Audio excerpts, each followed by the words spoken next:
Hi, I'm Vinton Cref. I am a father of 3 children, David and Bennett, and, well, the Internet.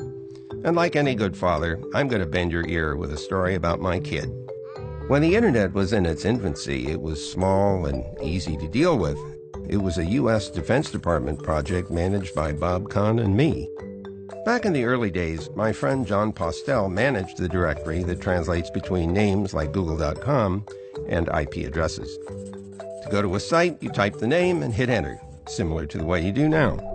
After you hit enter, in milliseconds, the letters you type were translated into a series of numbers called Internet Protocol addresses. They're like street numbers, and they direct you to the website's physical location on the Internet.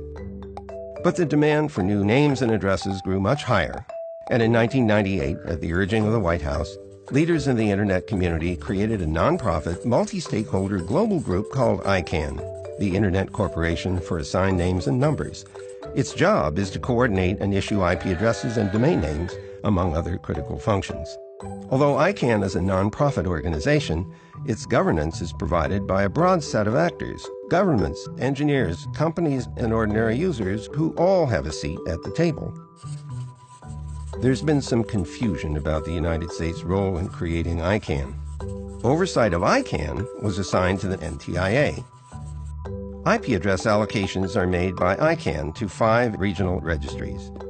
It's because of this decentralized approach that the U.S. primary role has decreased.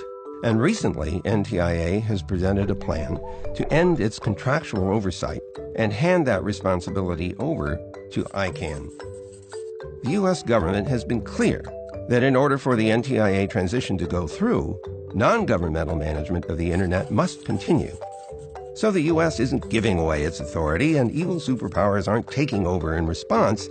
Instead, the U.S. government is completing its long-standing commitment to place control of the domain name and Internet address structure into the hands of an international, multi-stakeholder community.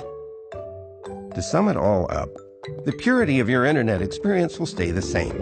The only thing that's changing is that we're achieving an even more democratic framework so the Internet can remain free and open.